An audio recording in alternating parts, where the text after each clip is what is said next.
What's up, ladies and gentlemen, boys and girls around the world? I would like to welcome you back to the Real Talk with Zuby podcast. On today's episode, we have got on an investigative journalist, very well known for his work with Dateline and to the former show To Catch a Predator. And this is the one and only Chris Hansen. Welcome to the show. Thanks, Zuby. Thanks for having me. How you doing? I'm doing great, man. How about yourself? Excellent. Thank you very much.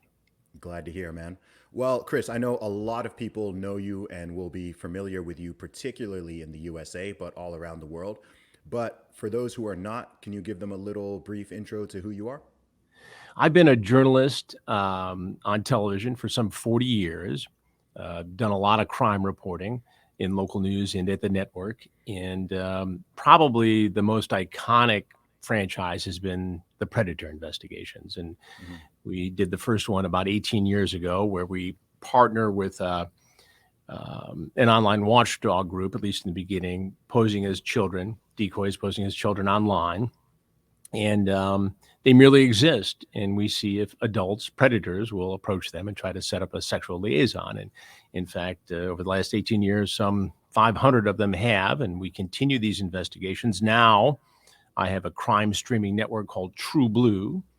And on that network, we have the new Predator investigations, Takedown with Chris Hansen, a new crime news magazine called True Crime Nation, and a lot of new crime documentaries on all kinds of different subjects. And I also have a podcast called Predators I've Caught, where I go back over all the old cases and we delve into them. I immerse myself in them and talk about the cases, and we find out where the guys are today, all these years after getting busted.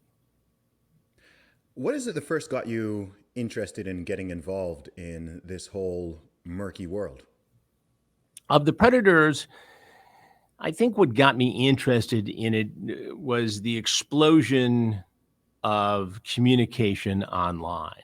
So many of these crimes targeting children were starting to be under control, before the advent of the internet, before all the chat rooms and the social media platforms. And then once this all came about, it became so much easier for adults to approach children online. I mean, in the beginning of these investigations, Zuby, we merely had decoys in chat rooms on AOL and Yahoo. Well, today, there are so many social media platforms upon which adults can approach children, and it's so much more diffuse. So it's more of a difficult situation to investigate because it's so diffuse and so widespread.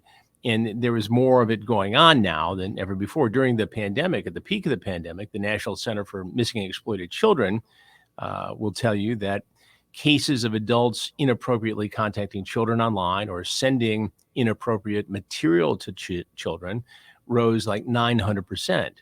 And so the best way, I feel, to protect children, to protect people from this sort of activity is to create awareness. And what we do in these investigations is take people inside the commission of a felony, essentially, and we show what the guy's been doing. We show the transcripts. I confront them. I try to get inside their mind. And we hear in some of these investigations the voices of victims. And I think when you can get inside a predator's mind and hear the voices of the victims and take people inside the commission of the felony, you can better protect them from becoming victims of a predator down the road. Yeah, I wanted to ask how the impact on social media, especially with the explosion of it over the past 15 to 16 years, because when was it that the series stopped airing? That was kind of just before. Well, we're doing it now, so we've Okay. taken breaks along the way, but the first investigation was in 2004, and we did several investigations up until 2008, took a break, came back in 2015, and now we're back doing them again now. And the landscape has continued to change. We've had to change the way we do the investigations and to ensure that there's some sort of justice meted out. Now, anybody can go out and some vigilante groups do this and lure somebody who's taking part in this activity and confront them. But we do it in a way where there is some sort of social justice, where the predator actually faces criminal prosecution. And I think that's an important component to this. In the very beginning, we merely had decoys in chat rooms and I had security, but no law enforcement involved.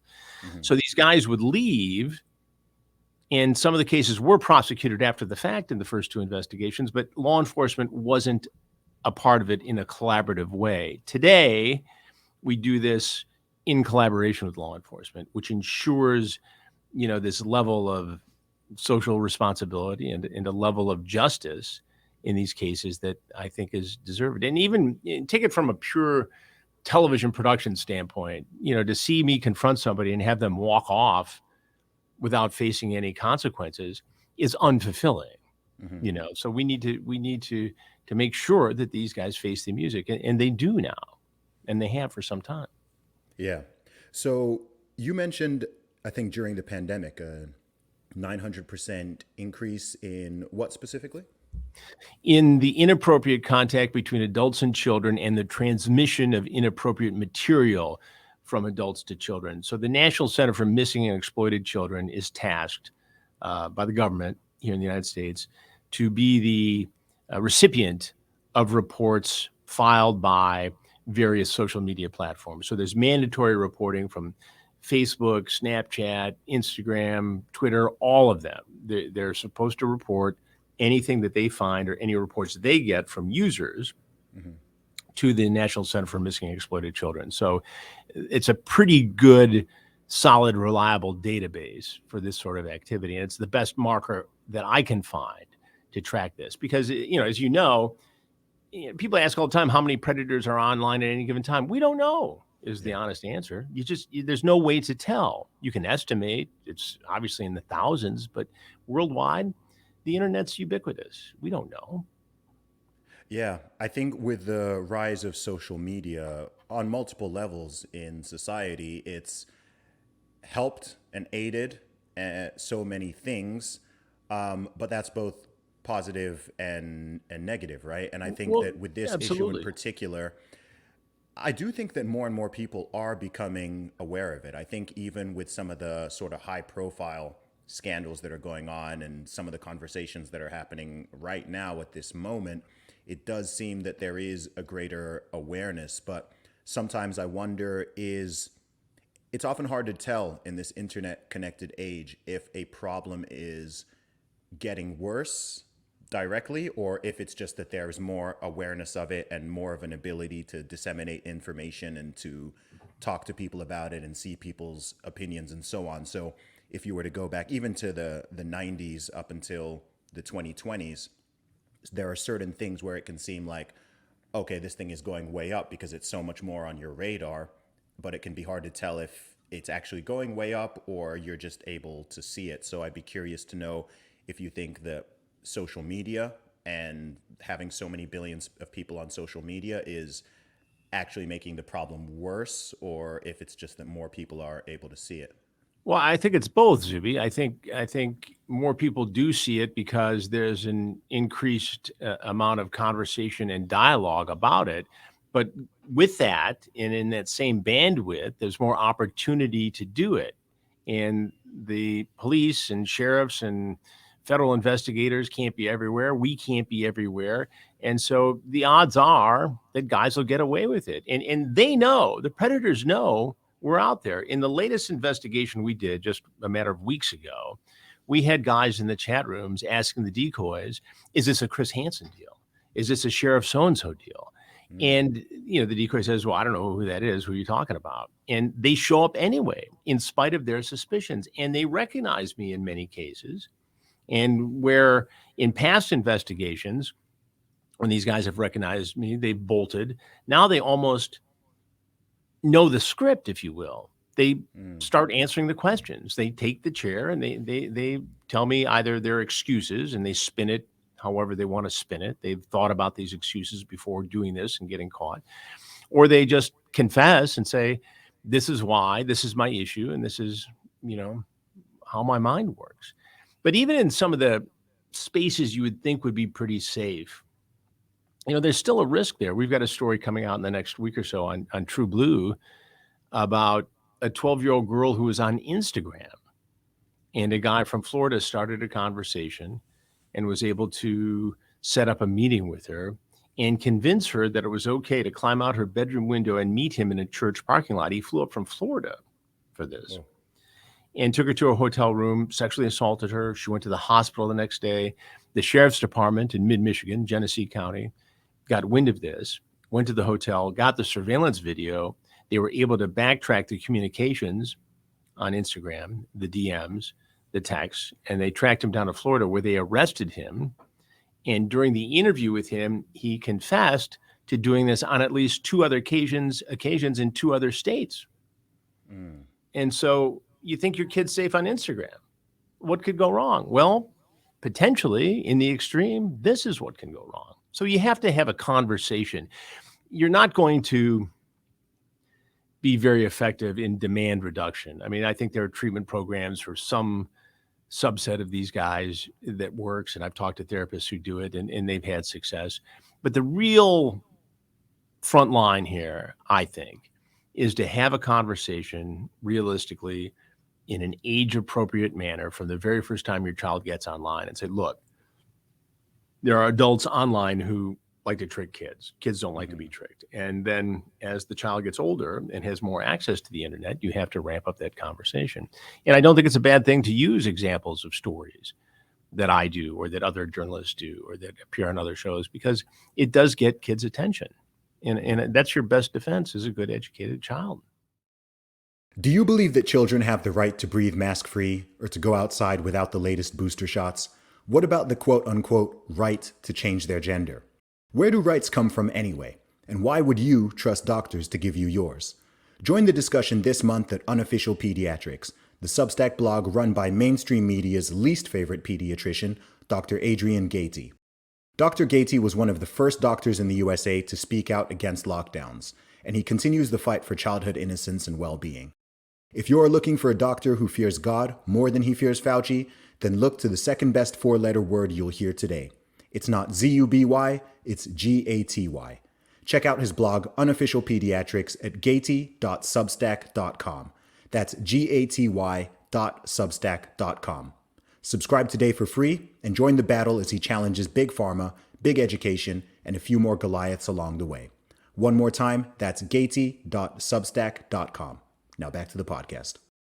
I'm not a parent yet, so I often try not to be overly critical of parents, but I do think that giving a 12-year-old unfettered, unsupervised access to smartphones and social media is a terrible idea. I think 12 is way too young. And I know that there are people with, 8 and 9-year-olds and 8-year-olds and so on with unfettered access to all of these platforms. And honestly, I think that's a bad idea. I mean, as someone who spends a lot of time on social media myself, truly, I don't think that most adults are great at handling it and dealing with it, not just from, that aspect of grooming and predators, but just, people's mental well-being and ability to deal with trolls and deal with hate and deal with backlash and some of the content that's out there. I mean, there's so much of it. I mean, I would. Well, think I agree. And to your point, and I think you're spot on here. To your point, Zuby, kids watch what their parents and other adults in the house do. So if the parent is conducting themselves in a, jakey way online, the kids are going to take their cues from that. I mean, you have to lead by example here. And so if you're up at 4 a.m. doing something that looks suspicious, the kids are going to understand that and find it acceptable. So it's, look, it's a lot of responsibility.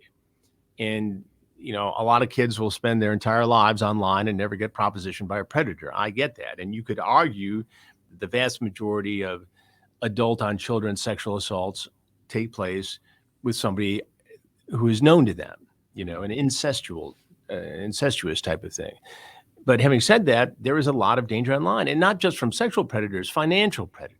Yes. There are all kinds of extortion plots out there, these sextortion plots, and we're working on a number of stories along those lines, and people who are, selling puppies that don't exist online. I mean, it's you just have to be very careful across the board. If you don't know that person in real life, then you don't know them just because you met them online. When I was a kid, parents said, don't talk to strangers. Well, that was great advice then. It's great advice now. The problem is the guy who's a stranger on Wednesday is so adept at grooming children that he won't be a stranger by Friday. And I see this when I do the podcast. We go back, the Predators I've Caught podcast, we go back over these old cases or previous cases. And when I do the investigations, it's a little bit on the fly. I mean, I have transcripts, I have information, I have background, but you've got a lot going on at the same time. So in the podcast, I go back over these cases and I immerse myself in them, and I see this pattern of grooming in the transcripts. It's almost like some of these guys go to a class someplace online to learn how to break down the traditional barriers in society between adults and children. It's stunning how Yes. it follows a template.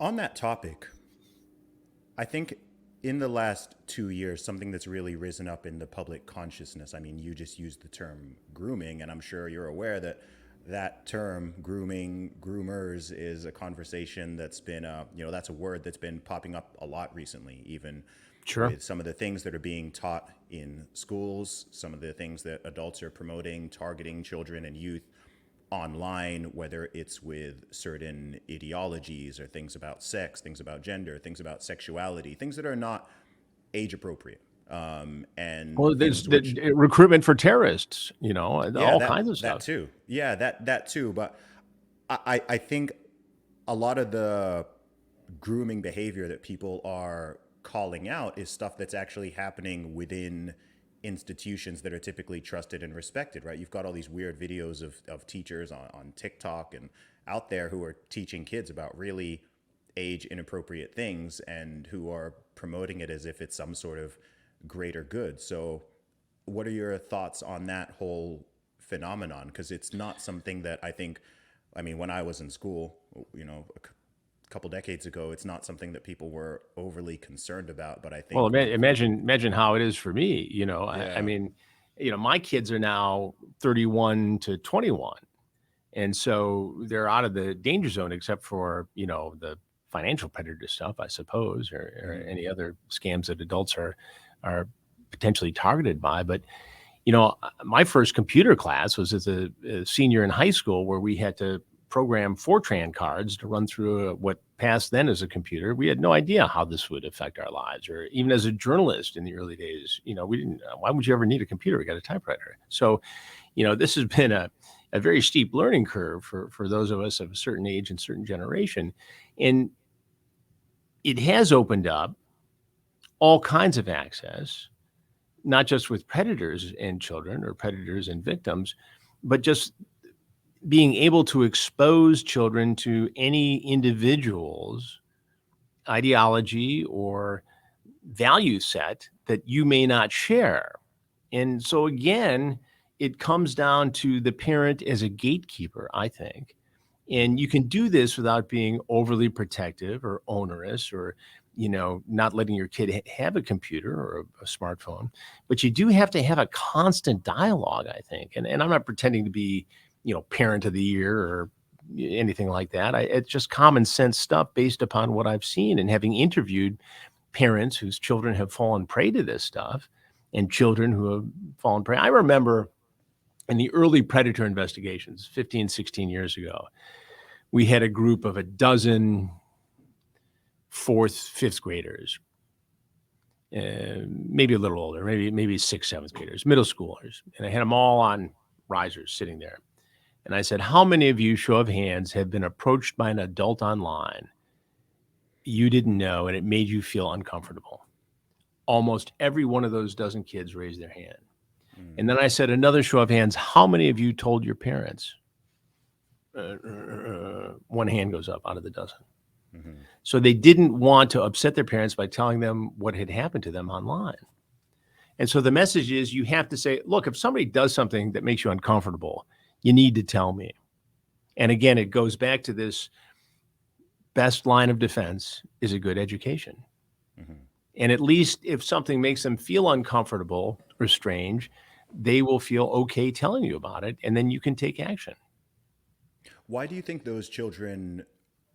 Why do you think such a small percentage of them would have felt comfortable telling their Because parents they were about it? afraid. I asked that question, and that's an excellent question, Zuby. I asked that question. They said they were afraid their parents were going to take the internet away.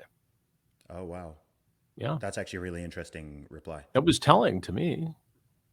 Yeah. And so I hope the situation has improved since I've done that interview. I suppose it'd be great to go back and do it.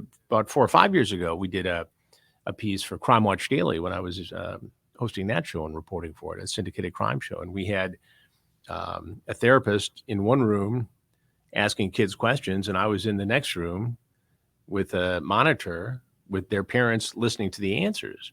And there was a shocking disconnect between what the parents thought the kids would say and what the kids actually said. And it was an eye-opening experiment because it was a lesson to parents that, look, everybody's busy. Everybody's got their own drama, but you need to sit down and say, look, these guys don't have any barriers anymore. It doesn't matter if you lock your door. It doesn't matter whether you have a security camera. They can get right through on the computer, and you better beware and you better have that conversation. I know there are a lot of parents who listen to this podcast. So what practical precautions or advice would you give to a parent who's listening to this, who is somewhat aware of this or deeply aware of it and is concerned about the online safety of their own children? Are there some practical steps that you would explicitly recommend? There are a number of software programs out there where you can monitor your kid's activity on the cell phone or on the computer. If they give away, for instance, your home address, home phone numbers, it'll send a text to you, and that's all very easily available. But I think, beyond that, it goes back to what we were discussing before, Zuby, which is you just have to have this open line of communication. They need to feel that they're safe in coming to you and saying this happened. You need to feel confident enough in your parenting skills to say, look, there are people out there who will try to trick you. There are people out there who don't see the world like your mom and dad do, who have a different set of values, who might try to co-opt you or take advantage of you in some way. And just because a guy or a gal online says they're, a surfer dude or chick from San Diego and they're 15, 16 years old, doesn't mean that's who they are. They could be a fat 60-year-old in his mother's basement wearing his underwear surrounded by empty pizza boxes. Mm-hmm. You can be a little clever telling the story to get their attention. And in my experience, that sort of thing resonates with kids as opposed, you can get all the software, you can do all this stuff. I still think, the software can break down, the software can be circumvented, all that stuff, people can get around it. There are workarounds.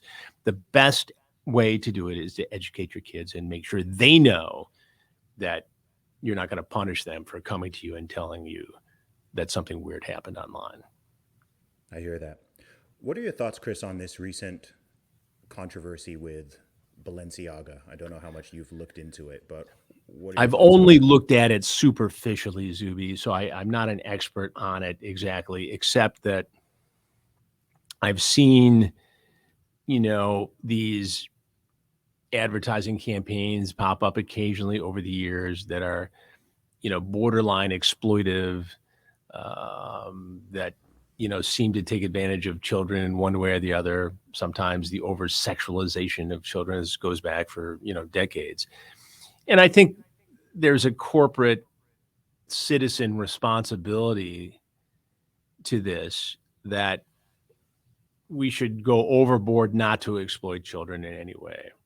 Mm-hmm. And especially when it comes to human trafficking issues or the sexual exploitation of children or the blackmailing of children. And it just, if you're going to make a judgment call, go to the side of being safe on it, because there's nothing good. I mean, you generate a controversy, potentially it adds to sales.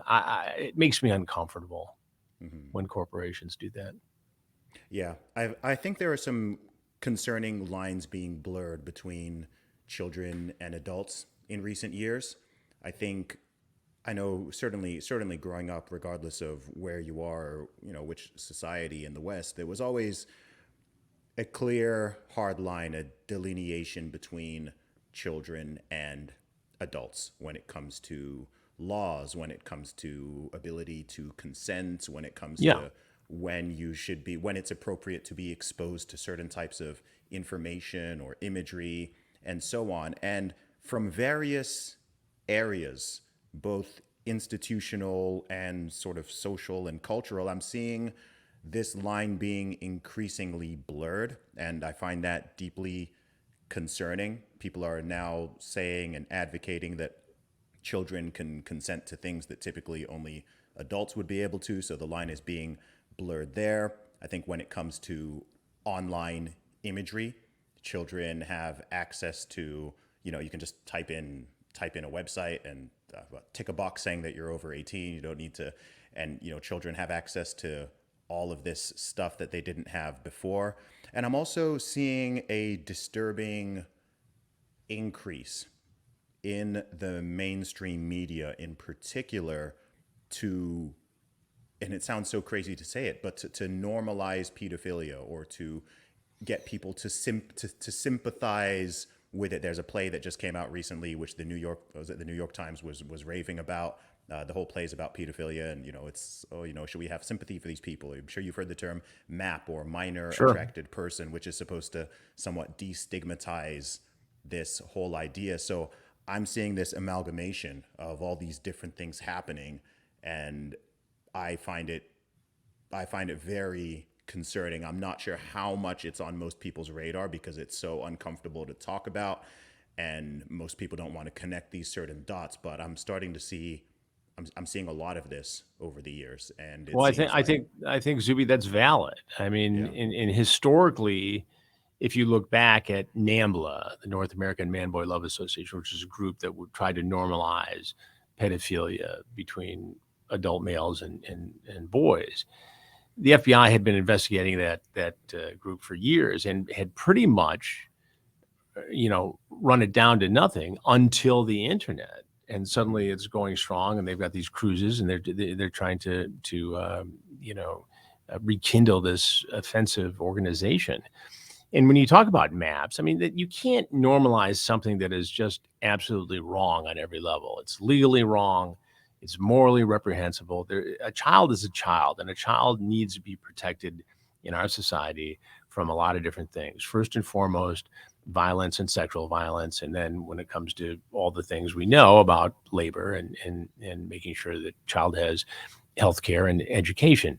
So any attempt to normalize the relationship between a child and adult is just wrong. It's offensive. It's illegal. Consent cannot be given at that early age. And so whether you convince somebody to say yes or not has no bearing on whether or not this is ethical or appropriate. It's wrong on every level. And I know what you're talking about, the MAPS thing. And I've talked to therapists, psychiatrists who go into prisons and they interview predators and pedophiles. And what they will say routinely when there's nothing for them to lose, when they're being absolutely honest with a guy like, Michael Berg, who works for the U.S. Marshal's Office, they will tell them two things. One, the time they got caught was not their first time offending.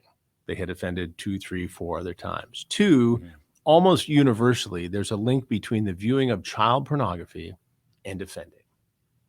And those are things you just can't get around.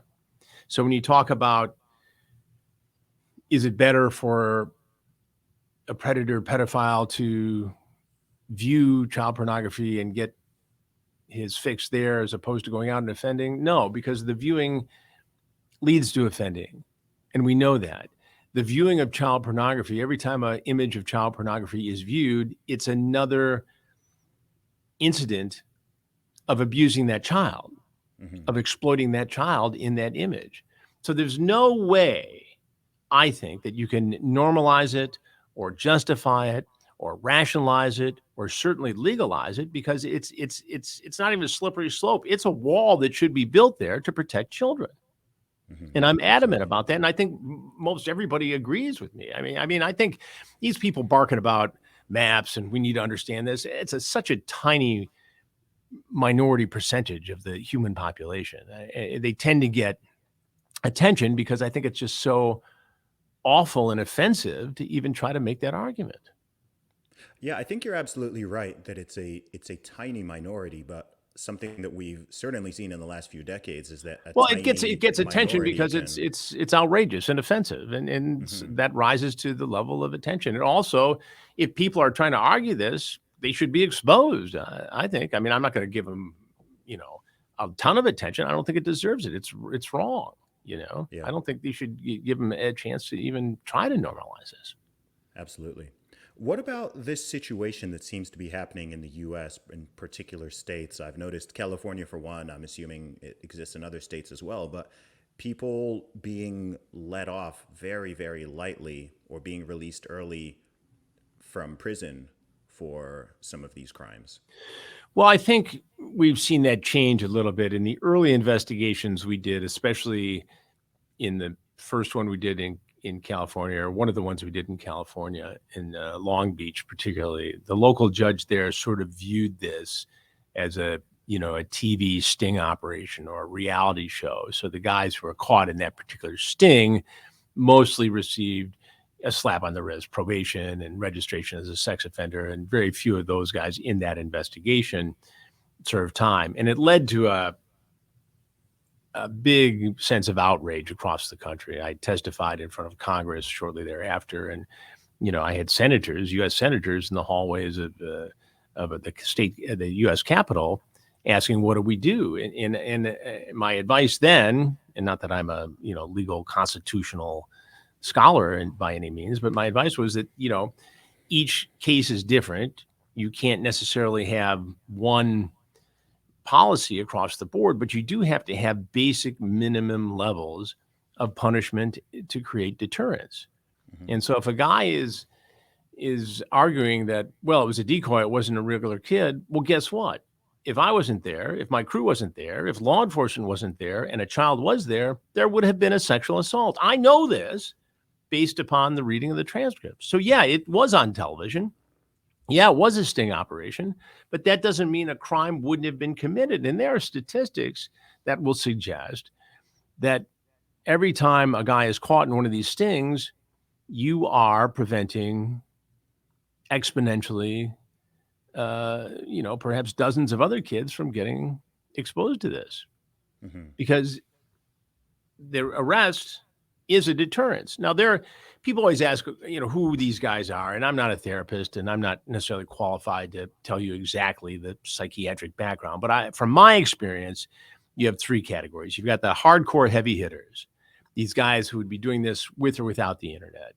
They're going to be the bad little league coach, the guy who seeks out vulnerable children at the movie theater, the food court at the mall, wherever children gather. And those guys can't be fixed. They should be locked up and monitored. Hmm. There's a younger group of guys who are opportunists, who are socially inept, who have a hard time developing an intimate relationship. And they are in their late teens, early 20s, and they look for vulnerable boys and girls. And they figure, well, if something works out, it's a Romeo Juliet thing. And at some point, we'll all be in the right age group, and there's not an issue there. It's illegal, it's wrong.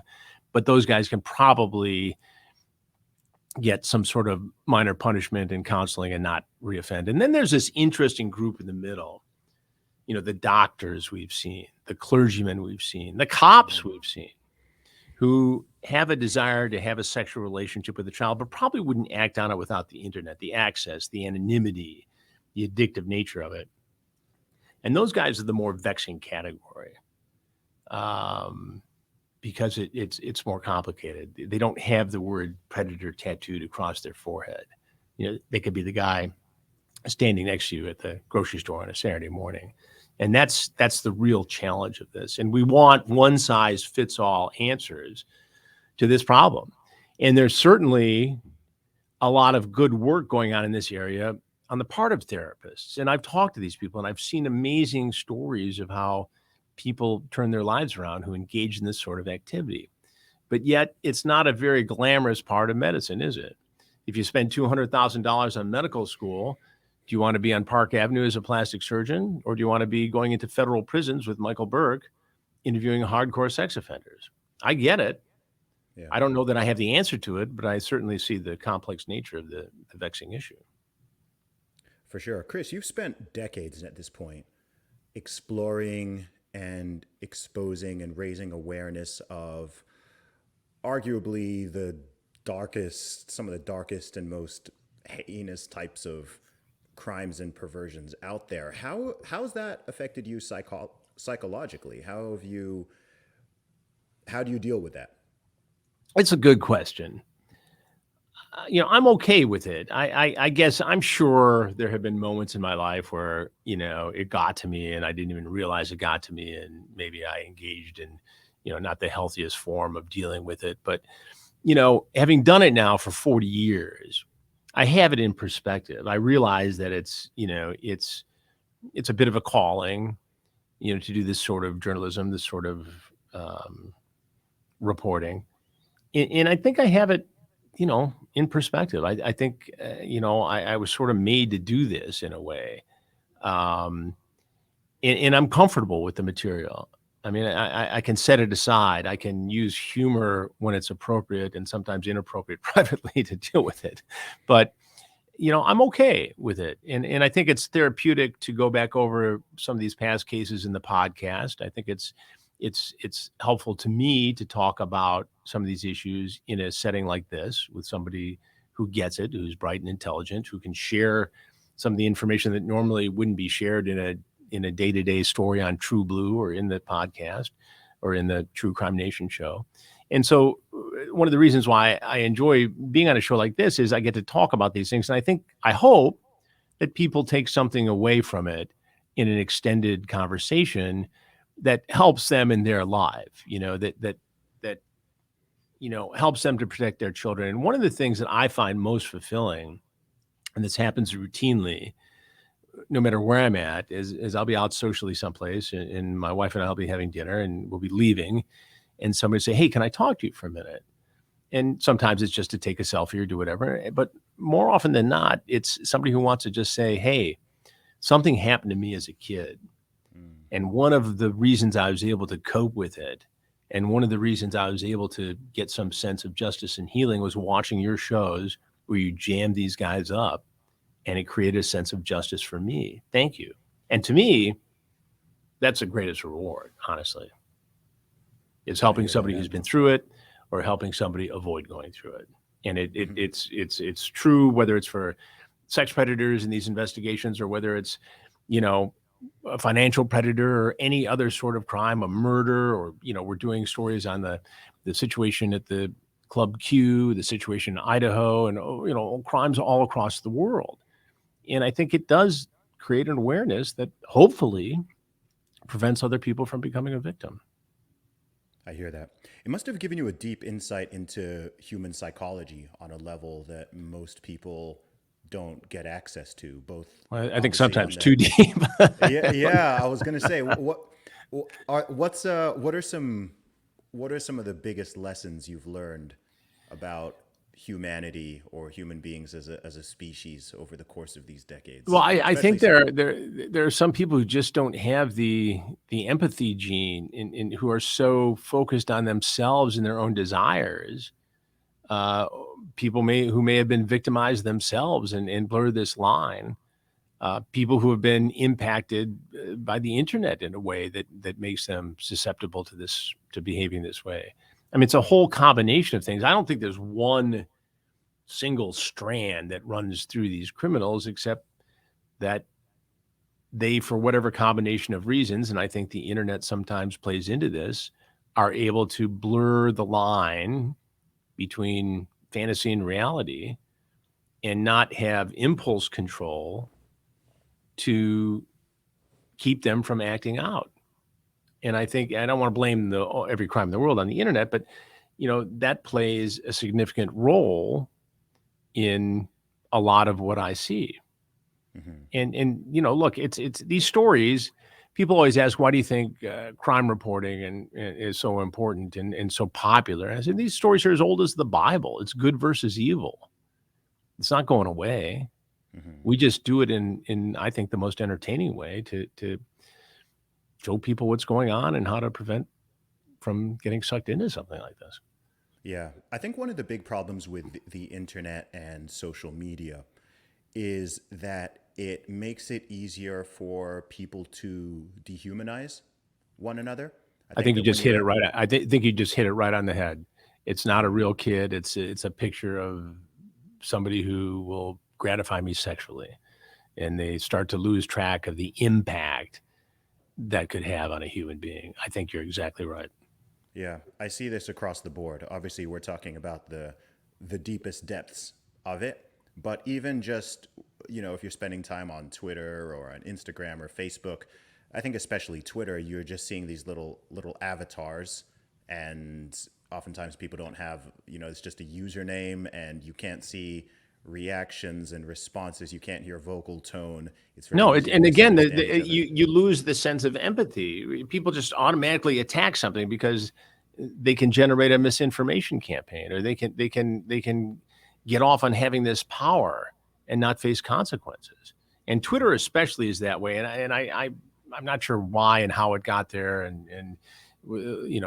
because they don't police the bots or haven't historically as much, and there's so many sock accounts that people can use as little armies to attack their perceived enemies. But it's also become, look, in many ways, the central repository for the world's mental masturbation without any governance. And so you That's true. want, you want um, everybody to be able to express themselves, but you need to have your own personal filter to protect yourself from it too, Yeah, because like you say, it's the dehumanization of communication in many ways, which yeah. has led to people thinking it's acceptable to commit this sort of crime, these sort Yeah. of crimes. I spend a ton of time on Twitter. A lot of people know me through Twitter, and an observation that I have with it, which I don't think most people make or have thought of. I think people are aware of. Yeah, you've got the avatars, you've got a lot of bots, people with fake names. You can't hear vocal tone. You can't see body language. All those things lead to dehumanization. I think another thing that leads to the major empathy gap, though, with Twitter is that conversations happen backwards. If you meet someone in real life, you always start with commonality. You start with Right. greetings and building rapport and finding out the things that you have in common. Hey, what's your name? Where are you from? What are you doing? Like, you start with all of that stuff. You don't start with a hot political take or a Oh super yeah. controversial take on religion or on this or on that. Whereas on Twitter, because it's just this chamber where you literally go in and you just say whatever you want about any topic, and then you get back the responses. I think that all of that rapport building is missed out on. And so oftentimes your first exposure to someone is something that's very contentious or controversial or aggressive or outrage inducing and so on. And so you have a natural reaction to just, react with very little empathy, and then very quickly. And then you have the performative aspect because it's so public, and very quickly people are just, attacking and speaking to each other in a way that for sure they wouldn't speak like that to each other No, in they real wouldn't life. have the guts to do it in person. I agree. I mean, I think you hit it right on the head. And I'm not sure exactly why Twitter is more that way than Instagram, but I do know that if I can take the same post, right, whether it's a nice picture of my wife and me or various family members together, or whether it's, a teaser tape for the new Predator investigations on True Blue, um, what I put on Instagram will be so much more positive in its Hmm. reaction. Chris Hansen's this, Chris Hansen's that. This is great. The GOAT, blah, blah, blah. Then on Twitter, well, you ought to make it free. Why do we have to, it's a constant stream of criticism and complaints more Yeah. so than Instagram. And I guess I think you hit it on the head. Um, I think, there are perhaps less restrictions, Hmm. but I know the bot situation on Twitter is horrifying, because I've had to have my people, remove thousands and thousands of accounts, block Yeah. them over the years that were not real people, that were generated attack bots by people who have been the targets of one of my investigations, for instance, Mm. or are behind a misinformation campaign. I mean, you see a lot of it over the years, and it's made me less active on Twitter than some of the other social media platforms because of it. I just don't, why put up with the grief? Why expose Yeah. a nice picture of your family to the bots and Hmm. creeps? Yeah, I have two more theories on why that difference may exist between, say, Twitter and Instagram. I think number one is just that there's more anonymity on Twitter. Yeah. On Instagram, people tend to use their real names more and real images more. And then another one is I think that I think that I think people, when they're angry or agitated or kind of seeking a fight, I think they're more likely to log into Twitter. I think that people log in to the apps, different apps in different Right. moods. So I think when people go on to Instagram, they tend to be leaning in a more positive mood. Whereas when people log into Twitter, they're logging in there specifically because they're already a bit agitated. They're kind of looking for Right. something. Right. They're It's looking for a fight a bit more. right. I mean, Twitter's angry ants, Yeah, ready yeah, to go at it. yeah. And Instagram, is more of a situation where you have people wanting to share their nice photos from Thanksgiving, perhaps, I guess, maybe. Yeah, But I think you're right. I think you hit it on the head. I think that's Twitter. yeah. Tell me about the projects that you've got going on at the moment, Chris. So we launched a week ago from this conversation the new crime streaming network True Blue, which, along with my partner Sean Reck of Transition Studio, who did the White Boy Rick documentary that's on Netflix and Murder in the Park and so many other documentaries, um, is out now, and that has all the new predator investigations, and we've got about 20 of those already done, and many more in the pipeline. We're also doing a great deal of long form crime documentaries. We have a case now going on this Tracy Hutsana, who's a master class con woman who's taken millions of dollars from people, including some high profile folks such as Jumana Kidd, a television personality, former wife of the NBA great Jason Kidd. And the way she was able to steal this money was by gaining the confidence of her victims, working for them, and then funneling millions of dollars, which she then put into restaurants and created this allegedly successful business. So we infiltrate this world of hers and we chase her down and hold her accountable. And she's going to go to prison at some point soon. And it makes for a very fascinating look into this world of how somebody is able to get away with this for so long. We also have on True Blue, we're going to be premiering in the next week or so, True Crime Nation, which is a news magazine geared towards crime. And so we'll be covering not just investigative topics, but crime stories of interest and breaking news. So we've got a piece up involving the Club Q shooting in Colorado. We're working on a piece out of Idaho and Moscow, the university students who were sadly killed there, the woman from North Carolina who was killed in Mexico. All these compelling stories and many more to come that we have access to in a way nobody else does because of my 40 years of crime reporting and the ability to talk to people and have confidence. So we have all that. We have the podcast Predators I've Caught, and that's out now. And we go back over the the previous predator cases, as I mentioned, and that's a fascinating look at these guys and where they are today. And it's resonated with people in a great way. So it's a busy time. I think the streaming world is the best place for me. The last two documentaries I did before this were on Discovery Plus, which is a great network. The Peter Nygard investigation, the Onision in real life investigation. But it takes a long time to do those in their traditional format. You have A meetings and B meetings and green light meetings. And now in this format, we move very quickly. I call Sean Reck, tell him I need a crew on Thursday, and I have my DP, director of photography, on Thursday shooting a story. What used to take months now takes weeks or days. Mm-hmm. And we turn this material around. And in the streaming world, it doesn't have to be 42 minutes. It can be 26 minutes. It can be an hour and 10 minutes. It can be what we decide that it's worth. So we've taken the same enterprising approach to creating the content and applied it to the distribution of the content. And it seems to be resonating very quickly with the people who want the content. And it's very gratifying because we put a lot of time and work and creativity and I think talent into it, and it's the perfect place for it. So we're very excited to get it started. That sounds really positive. Chris, how do you find and strike the right balance between journalism and entertainment? It's a good question, and I think I've done it mostly right. Obviously, especially in the predator investigations, there are some undeniably humorous moments. There are some moments where you play to the camera because you know that it will resonate with viewers.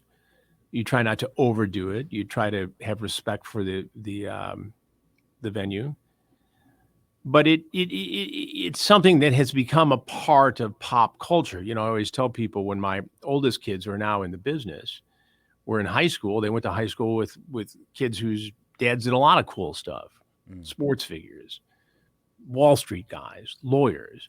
But when South Park did a Chris Hansen To Catch a Predator episode, suddenly I was the coolest dad,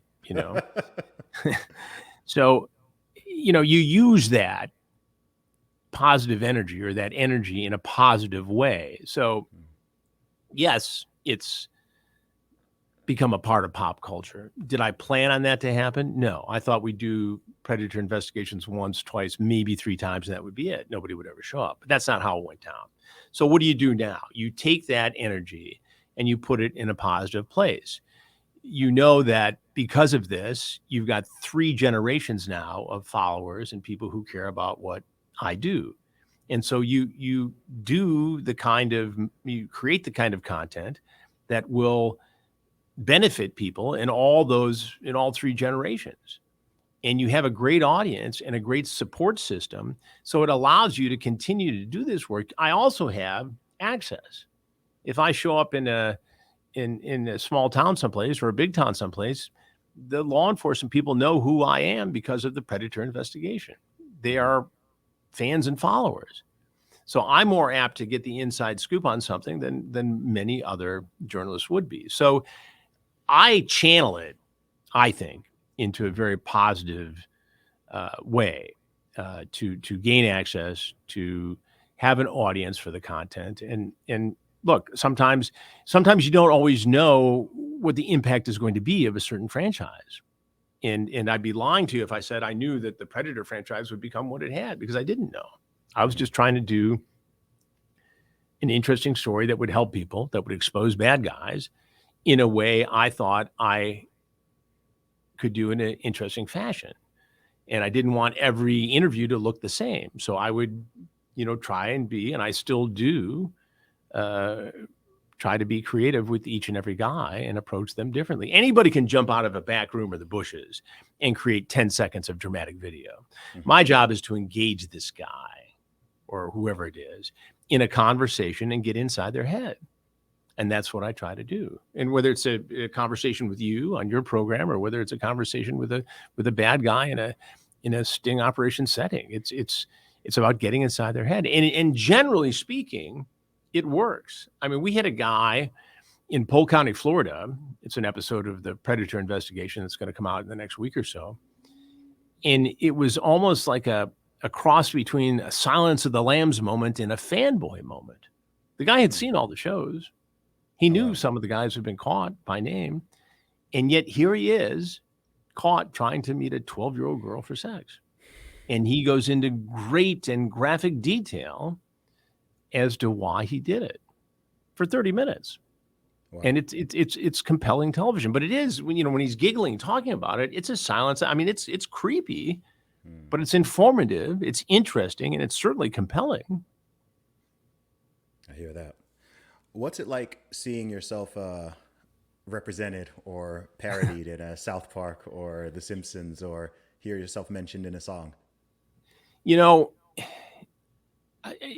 Obviously there's a sense of flattery there, but even in a dark or sarcastic fashion, I don't mind being parodied or punned or poked fun at, because at the end of the day, it raises awareness about a very serious issue. And again, it just creates an image of somebody who can get access to these different areas, and access in many ways is currency for a guy like me.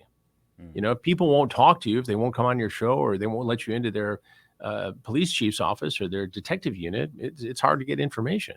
I mean, I can sit there and talk for 30 minutes, but I need people to talk to, Absolutely. and so I use it all for my benefit. It's flattering, of course. I mean, I think I've been on Family Guy 3 times now. On the South Park thing, I did. South Park doesn't tell you. I mean, they're obviously very clever and creative fellas, but they don't tell you they're going to do you. Simpsons, they call you and say, "Will you do the voice?" And you go into a studio in New York and you put the headsets on, and you do your thing. You get a big box of Simpsons swag, and it's a lot of fun, for the kids especially. But South Park, I'm on the West Coast on assignment, and one of my agent's representatives texts me and says, South Park is doing you tonight. It's pretty funny. I said, okay, well, I'm 3 hours time change. I'll check it out when it comes on here. And then about 20 minutes later, he said, it's taken a bit of a dark turn. That's so funny. That's so funny. Chris, I want to respect your time. Thank you so much for coming on the show. And Zuby, for it's all my the work pleasure. you've Thanks done. for having me. I truly appreciate it. And thanks for letting people know about True Blue. They can go to watchtrueblue.com. It's TRUBLU. The podcast is Predators I've Caught with Chris Hansen. It's on all the platforms. And we're working really hard at all of it. And I think it's really compelling material. So I'm excited. That's awesome. And are you active on social media? Is there Yeah. the best So place for people at to Twitter follow is at Chris Hansen. I'm on official Chris Hansen on Instagram. Have a seat with Chris Hansen on TikTok. Everybody's got to be on TikTok now. And on all over Facebook and YouTube. Have a seat with Chris Hansen. We've got some unique content there too. That's pretty cool. People should check out. Awesome. Thanks so much, Chris, for coming on the show. All right, Zuby. Thank you. Continued success.